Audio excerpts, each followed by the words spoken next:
Hello students, আমি Namita ma'am জ্ঞানজ্যোতি coaching সেন্টারের পক্ষ থেকে তোমাদের সকলকে জানাই আরো একবার স্বাগত। তো স্টুডেন্টস, আজকের ক্লাসে আমরা যে বিষয় নিয়ে আলোচনা করবো তা হলো, দেখো তোমরা স্ক্রিনে দেখতে পাচ্ছ যে লেখা আছে ভারতবর্ষের ইতিহাসে আলেকজান্ডারের আক্রমণের গুরুত্ব কি ছিল তা নিয়ে। ঠিক আছে, আলেকজান্ডার যে ভারতবর্ষে আক্রমণ করেছেন এই আক্রমণের গুরুত্ব সম্পর্কে আজকের ক্লাসে আমরা আলোচনা করব। তো চলো দেরি না করে আজকের ক্লাসটা আমরা শুরু করি। তো দেখো, প্রথমতম বলা যায় যে আলেকজান্ডারের অভিযান সম্পর্কে, যে 326 খ্রিস্টপূর্বাব্দে ম্যাসিডনের বীর আলেকজান্ডার কি করেছিলেন, ভারত আক্রমণ করেন। ঠিক আছে, তো আলেকজান্ডার কবে ভারত আক্রমণ করেছিলেন? 326 খ্রিস্টপূর্বাব্দে। ঠিক আছে, তো তিনি কোথাকার শাসক ছিলেন? তিনি ছিলেন ম্যাসিডনের একজন শাসক। ঠিক আছে, তো দেখো বলা হয়েছে যে তার এই অভিযান মাত্র 19 মাসের স্বল্পস্থায়ী হলেও প্রাচীন ভারতের রাজনৈতিক, সাংস্কৃতিক ও বাণিজ্যিক ক্ষেত্রে এর সুদূর প্রসারে কিন্তু প্রভাব লক্ষ্য করা যায়। ঠিক আছে, অর্থাৎ তিনি 19 মাস ধরেই কেবলমাত্র এই আক্রমণ পরিচালনা করেছিলেন, কিন্তু তা সত্ত্বেও বলা যায় যে খুব কম সময়ের জন্য বা শর্ট টাইমের জন্য তার এই আক্রমণ ভারতবর্ষের ওপর প্রযোজ্য হলেও এই আক্রমণ কিন্তু বিভিন্ন দিক থেকে ভারতবর্ষের উপর গভীর প্রভাব ফেলেছিল। তো এবারে আমরা একে একে সেই প্রভাবগুলি নিয়ে আলোচনা করব। তো তোমাদের এটা মনে রাখতে হবে যে 326 খ্রিস্টপূর্বাব্দে কি করেছিলেন, আলেকজান্ডার ভারতবর্ষ আক্রমণ করেছিলেন। ঠিক আছে, তো এবারে আমরা একে একে এই আক্রমণের গুরুত্ব সম্পর্কে আলোচনা করব। দেখো, প্রথমতম বলা হয়েছে গুরুত্ব সম্পর্কে যে রাজনৈতিক প্রভাব ও ঐক্য, অর্থাৎ রাজনৈতিক ক্ষেত্রে কি প্রভাব ফেলেছিল বা রাজনৈতিক গুরুত্ব সম্পর্কে। ঠিক আছে, তো দেখো প্রথমতম বলা হয়েছে যে ক্ষুদ্র রাজ্যগুলির কি হয়েছিল, পতন হয়েছিল। ঠিক আছে, তো তৎকালীন ভারতবর্ষ কিন্তু বিভিন্ন ক্ষুদ্র ক্ষুদ্র রাজ্যে বিভক্ত ছিল। ঠিক আছে, যেমন দেখো বলা হয়েছে যে উত্তর পশ্চিম ভারতের ছোট ছোট প্রজাতান্ত্রিক ও রাজতান্ত্রিক রাজ্যগুলিকে ধ্বংস করে এবং আলেকজান্ডার ভারতের রাজনৈতিক ঐক্য সাধনের কি করে, পথ প্রশস্ত করেন। ঠিক আছে, তো তৎকালীন সময়ে বিভিন্ন ক্ষুদ্র ক্ষুদ্র রাজ্য ছিল, সেই রাজ্যগুলির মধ্যে কোনো রাজ্যে কি ছিল, প্রজাতান্ত্রিক রাষ্ট্র ছিল, আবার কোনো রাজ্যগুলো ছিল কি, রাজতান্ত্রিক। কিন্তু আলেকজান্ডার কি করেছিলেন, সেই রাজ্যগুলির পতন ঘটিয়েছিল, যার ফলে বিভিন্ন ক্ষুদ্র ক্ষুদ্র রাজ্যগুলির অস্তিত্ব বিপন্ন হয়ে পড়ে যায় এবং ভারতবর্ষের এক রাজনৈতিক ঐক্য স্থাপনের যে পথ, সেই পথ কিন্তু প্রশস্ত হয়েছিল তার এই অভিযানের ফলে। ঠিক আছে, তারপরে দেখো দ্বিতীয়তম গুরুত্ব সম্পর্কে বলা হয়েছে যে মৌর্য সাম্রাজ্যের উত্থান। রাজনৈতিক ক্ষেত্রে এটি হলো অন্যতম একটি প্রধান গুরুত্ব। ঠিক আছে, যেমন দেখো বলা হয়েছে যে আলেকজান্ডারের প্রত্যাবর্তনের ফলে যে রাজনৈতিক শূন্যতার সৃষ্টি হয়, তার সুযোগ নিয়ে চন্দ্রগুপ্ত মৌর্য কি করেছিলেন, এক বিশাল ও ঐক্যবদ্ধ সাম্রাজ্য প্রতিষ্ঠা করতে সক্ষম হন। ঠিক আছে, তো আলেকজান্ডারের আক্রমণের পরবর্তীকালে কিন্তু ভারতবর্ষের সর্বপ্রথম কেন্দ্রীয় যে শাসন ব্যবস্থা, বা বলা যায় যে ভারতবর্ষের এক সুবিস্তীর্ণ অঞ্চলে চন্দ্রগুপ্ত মৌর্য যে এক শক্তিশালী এবং বৃহৎ সাম্রাজ্য গড়ে তুলতে পেরেছিলেন, তা কিন্তু আলেকজান্ডারের এই আক্রমণের ফলে। ঠিক আছে, কেননা তার আক্রমণের ফলে বহু ক্ষুদ্র ক্ষুদ্র এবং শক্তিশালী রাজ্যগুলির অস্তিত্ব বিপন্ন হয়ে পড়ে যায়। তো সেই সময়কালে কোনো শক্তিশালী রাজ্য আর অবশিষ্ট থাকে না। তো এই যে রাজনৈতিক শূন্যতা, এই শূন্যতার সুযোগ নিয়েই কিন্তু চন্দ্রগুপ্ত মৌর্য কি করেছিলেন, এক শক্তিশালী, বিশাল এবং ঐক্যবদ্ধ সাম্রাজ্য গড়ে তুলতে সক্ষম হয়েছিলেন। তো এটি হলো রাজনৈতিক ক্ষেত্রে অন্যতম একটি প্রধান গুরুত্ব।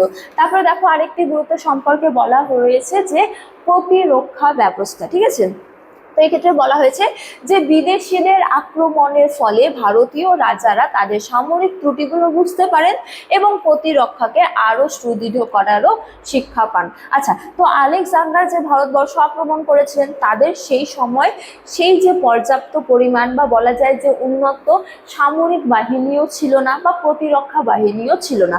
তো এই যে এখান থেকে তারা শিক্ষা নেয় এবং সেই সামরিক বাহিনী বা প্রতিরক্ষা বাহিনীর উপর কাজ করে নিজেদের শক্তিশালী বৃদ্ধিতেও তারা কিন্তু মনোযোগী হয়ে ওঠে। ঠিক আছে, তো এটিও হলো অন্যতম একটি প্রধান গুরুত্ব। ঠিক আছে, তো এটি হলো রাজনৈতিক গুরুত্ব এই আক্রমণের।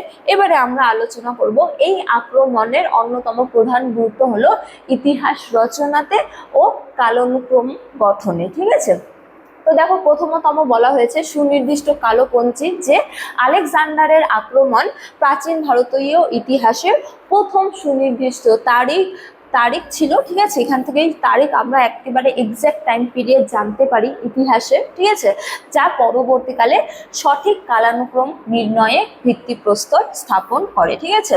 তো এই যে আলেকজান্ডার একটি সময়ে যে আক্রমণ করেছিল সেখান থেকে তার আমরা এক্সাক্ট টাইম সম্পর্কেও জানতে পারি এবং আমরা সঠিক ও নির্ভরযোগ্য ইতিহাসও রচনা করতে পারি, ঠিক আছে। অর্থাৎ এক সুনির্দিষ্ট কাল বা সময় সম্পর্কে জানতেও আমাদের কিন্তু সাহায্য করে তার এই আক্রমণ। তারপরে দেখো গ্রিক বিবরণ সম্পর্কে বলা হয়েছে যে মেগাস্থিনিস, তারপরে অ্যারিয়ান প্রমুখ গ্রিক লেখকদের বিবরণ থেকে সে যুগের ভারতের যে সমাজ, অর্থনীতি ও রাজনীতির অত্যন্ত নির্ভরযোগ্য তথ্য পাওয়া যায়। অর্থাৎ আলেকজান্ডারের সঙ্গে কি হয়েছিল, বহু গ্রিক পর্যটকও ভারতবর্ষে এসেছিলেন। তো তারা ভারতবর্ষে পরিভ্রমণ করেন এবং সেই ভ্রমণ বৃত্তান্ত লিপিবদ্ধ করেন, অর্থাৎ গ্রন্থ রচনা করেন। তাহলে সেই গ্রন্থ থেকে আমরা কি জানতে পারবো, তৎকালীন সময়ে ভারতবর্ষের নানা তথ্য সম্পর্কে জানতে পারবো, যেমন সমাজ, অর্থনীতি, রাজনীতি ইত্যাদি। তো আক্রমণের অন্যতম প্রধান গুরুত্ব হলো যে গ্রিকদের বিবরণ থেকে আমরা কি জানতে পারি, ইতিহাস রচনা করতে পারি প্রাচীন যুগে, ঠিক আছে। তারপরে দেখো স্যান্ড্রাক্রোটাস রহস্য, তার এই আক্রমণের অন্যতম প্রধান গুরুত্ব, ঠিক আছে, ইতিহাস রচনার ক্ষেত্রে। দেখো বলা হয়েছে যে গ্রিক বর্ণনায় স্যান্ড্রাক্রোটাসকে চন্দ্রগুপ্ত মৌর্য হিসেবে চিহ্নিত করে স্যার উইলিয়াম জোন্স ভারতের প্রাচীন ইতিহাসের এক বড় রহস্য উন্মোচন করেন। অর্থাৎ গ্রিক বিবরণে আমরা স্যান্ড্রাক্রোটাস নামে কি পাই, উল্লেখ পাই, ঠিক আছে। তো স্যার উইলিয়াম জোন্স কি বলেছেন, তিনি বিভিন্ন পরীক্ষা নিরীক্ষা করে বলেছেন এই স্যান্ড্রাক্রোটাস মানে চন্দ্রগুপ্ত মৌর্যকে চিহ্নিত করা হয়েছে। তাহলে এখান থেকে আমরা চন্দ্রগুপ্ত মৌর্য সম্পর্কেও জানতে পারি, যার ফলে ইতিহাস রচনা করতে পারি। তো তার আক্রমণে অন্যতম প্রধান গুরুত্ব হলো ইতিহাস রচনাতে আমাদের সাহায্য করা, ঠিক আছে। তো এবারে আমরা অন্যতম আরো গুরুত্ব সম্পর্কে আলোচনা করব।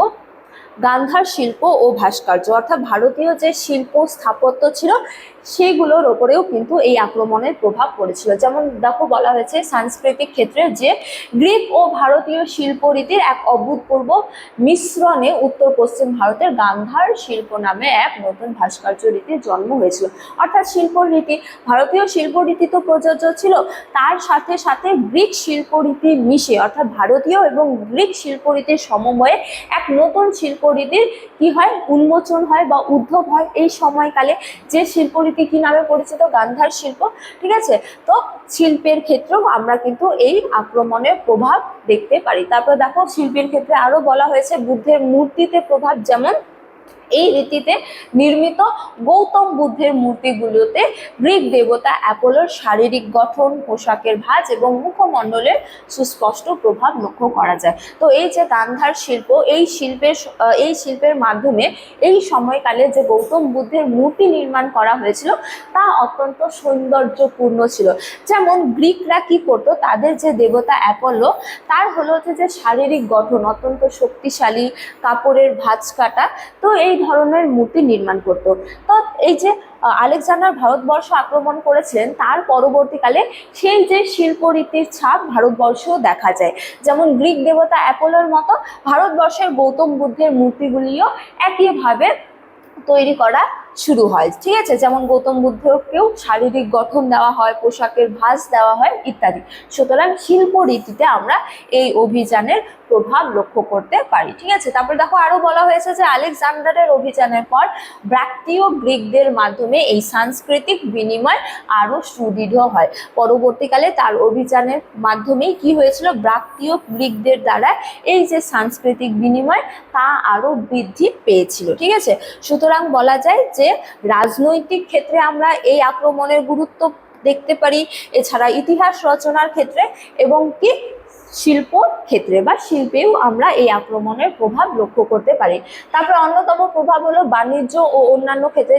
যেমন দেখো বলা হয়েছে যে নতুন জল ও স্থলপথ আবিষ্কার হয়েছিল এই অভিযানের মাধ্যমে। যেমন দেখো বলা হয়েছে যে আলেকজান্ডারের অভিযানের ফলে ভারত ও পাশ্চাত্যের মধ্যে কি হয়েছিল, স্থলপথক বা জলপথক আবিষ্কৃত হয়েছিল, আরো নতুন নতুন, ঠিক আছে। তো তার সেনাপতি নিয়ারকাস পারস্য উপসাগর হয়ে যে জলপথ আবিষ্কার করেন, তাই ইউরোপের সাথে বাণিজ্যের নতুন দিগন্ত খুলে দিয়েছিল ভারতবর্ষে, ঠিক আছে। তো এই যে অভিযান, তার এই অভিযানের মাধ্যমে আরো নতুন নতুন জলপথক স্থলপথক আবিষ্কার হয়েছিল, এবং আবিষ্কারের মাধ্যমে কি হয়েছিল, ভারতবর্ষের বাণিজ্য সুদৃঢ় হয়েছিল, ঠিক আছে। তারপরে দেখো মুদ্রা তত্ত্ব ও জ্যোতির্বিদ্যা এই আক্রমণের অন্যতম প্রধান গুরুত্ব। বলা হয়েছে যে ভারতীয় রাজারা গ্রিকদের অনুকরণে, অর্থাৎ গ্রিকদের মতোই সুন্দর গোলাকার ও সুডৌল মুদ্রা তৈরি করতে শুরু করেন, ঠিক আছে, যেমন প্যাঁচা বা দেবীর ছবিযুক্ত, ঠিক আছে।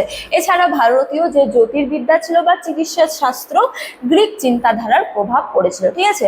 তো ভারতীয়রা কিন্তু গ্রিকদের মতোই সুন্দর সুন্দর মুদ্রা তৈরি করতে শুরু করে, ঠিক আছে। এছাড়া জ্যোতির্বিদ্যার ক্ষেত্রেও তারা গ্রিকদের মতো ধারণা বা চিন্তা ভাবনা করতে শুরু করে। সুতরাং নতুন নতুন জলপথ বা বলা যায় যে বাণিজ্য বা জলপথ আবিষ্কারেও এই অভিযানের প্রভাব লক্ষ্য করা যায়, এবং কি মুদ্রা গঠনেও, ঠিক আছে, বা মুদ্রা তৈরিতেও, ঠিক আছে।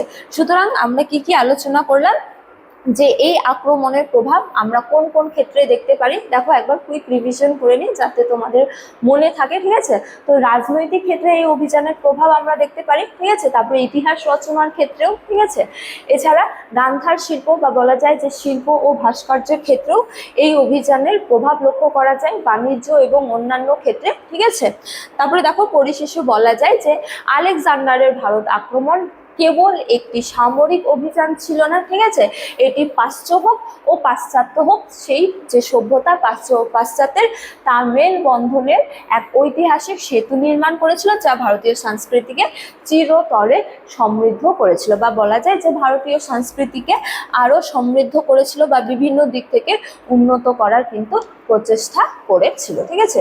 তো স্টুডেন্টস, এই ছিল আজকের আলোচনার বিষয়। আজকে আলোচনার ক্লাস এতটাই। তোমাদের সাথে দেখা হয় পরবর্তী ক্লাসে। তোমরা সকলেই ভালো থাকো, সুস্থ থাকো। Thank you.